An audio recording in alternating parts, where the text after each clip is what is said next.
In this presentation, we're going to be looking at the all-new Adaptive Aero Solver in Maya 2016. The Aero Solver provides the ability to create awesome atmospheric effects such as smoke and fire, mist. In this example, we're going to be using it to generate some smoke trails behind the laser blasts of this robot as he tries to take out our hero character. So the first thing that we're going to do is go ahead and grab a couple of objects that we want to be emitters in our new Aero Solver, and we'll grab those in our outliner. So I'm going to grab the 3 fireballs that are parented underneath the laser blasts, jump up to the Bifrost menu, and simply tell it to create an arrow. By doing it in this order and having those objects selected when we created the arrow, they're automatically added in as emitters. So the next thing that we want to do is we want to add in some collision objects. This background rock right here and this background wall need to interact with those blasts. So we're going to grab both of those guys, as well as our arrow container, jump up to our Bifrost menu, and just simply say Add Collider. So now that we've done that, the next thing that we're going to do is we're going to go ahead and just grab our arrow container, go to the attribute editor, and start modifying some of the parameters on this. So the first thing we're going to do is set that start frame to frame 880, which is the beginning of our animation here. The next thing that we need to talk about really quickly is the master voxel size. This is the size of the actual flip simulation. Keep in mind that the flip simulation is independent from the render particles. It advects its information onto the render particles. So what this means is you can have low resolution simulations transporting their information onto high resolution render particles. It's kind of similar to the liquid simulation guided workflow that we saw earlier, where you can have low resolution simulations driving high resolution particles. So let's go ahead and put that down to a value of 0.05. And with that done, we can just start our simulation. So Maya is going to take the information and send it to Bifrost to be calculated. You can see that first bar doing that. Bifrost background processes that and then starts to send it back into Maya, the results back into Maya in the form of this scratch cache. Now this is a pretty interesting scene because this is a file that the old school traditional Maya fluids would have a hard time with.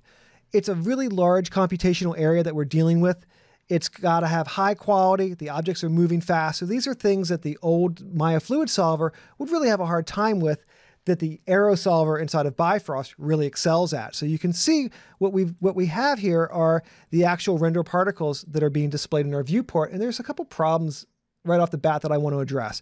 So you'll notice that there's some stepping happening here. We're not really getting a nice solid trail as these guys move along. So we're going to go into our Bifrost container and start to make a couple of changes to this.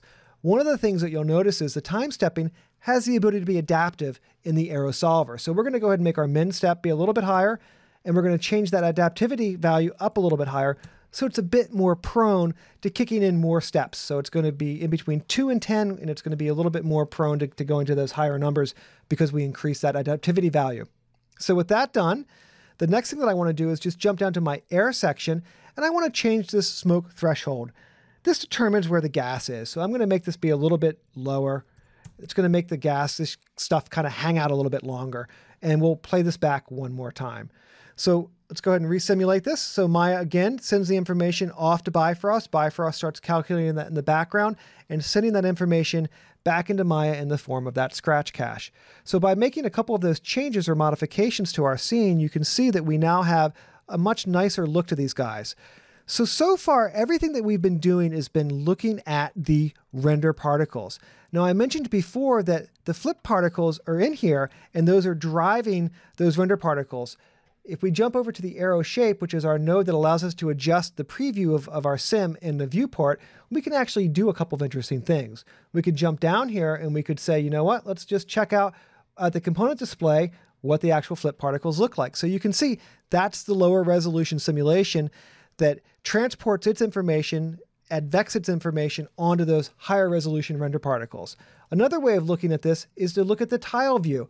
And this is going to allow you to see, you know, where your scene is, where is the simulation, where is the most resolution in your simulation. And you can use this focus fall off to really dial in, you know, how much of this you're going to see at any given time.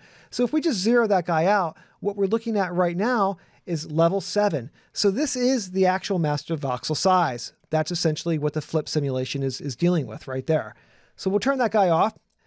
And what we want to do is we want to get a better looking sim on those render particles. And this is really the beauty of the Aero system inside of Maya. We don't need to change our simulation size. I know that that's good, but I'm going to modify some of the attributes on the render particles to extract a bit more information. So we're going to jump back into this Bifrost Aero container. we're going to jump down here to particle density, and I'm going to change my particle density up to a higher value. So this is a perfect example. We've got low density on the flip particles, the simulation particles. We've got very high density on the render particles. The next thing that I'm going to do is I'm going to scroll up to the top here, and I'm going to modify this master voxel size. I'm going to modify the voxel size render factor. So this voxel size render factor combined with the master voxel size specifies the resolution of the render particles. This is a multiplier. So if we put this down to a value of 0.5, it's going to multiply 0.5 times 0.05. So essentially it's going to cut it in half. That means that my render particle voxel size is going to be 0.025 now. So let's just go ahead and cue this guy back up one more time. We'll hit the simulation button and off it goes. So this is the beauty of Bifrost. As it's simulating in the background, I'm still free to work on top of it. So, I might jump back into this arrow shape here, and we'll just let it go out a few frames like that. That's enough frames for it to start kicking in here. So as I start to look at this, you can really get a sense of, yeah, those look a lot different than they looked before. It's the same flip simulation, but we're just getting a different look to the render particles because of those modifications that we made. So as this kind of scrubs through here, you get this really detailed look to this very cool effect to these guys. When they come in here and start to interact with this rock, again, it's going to look really, really sweet.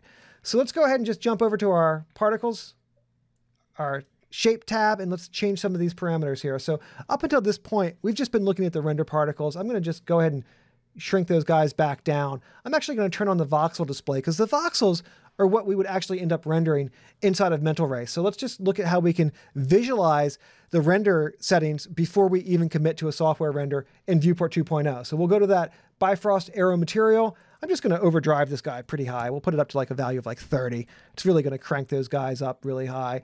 And with that done, I can go and start to increase my shadow. I want to get, some nice dark shadows in that area. I might want to go in here and maybe turn off the display of those particles. We don't really need to see those guys.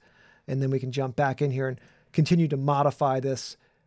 So if we just increase the absorption intensity of this guy, I'm going to darken these guys up a little bit, maybe give it a little bit more scatter, on the internal volume of that as it kind of comes in. But you get this really nice, high quality display directly inside of Viewport 2.0 before we even commit to doing a software render. So these are a couple of the things that make working with the Aero system inside of Maya just a lot of fun. It's just a really pretty awesome tool.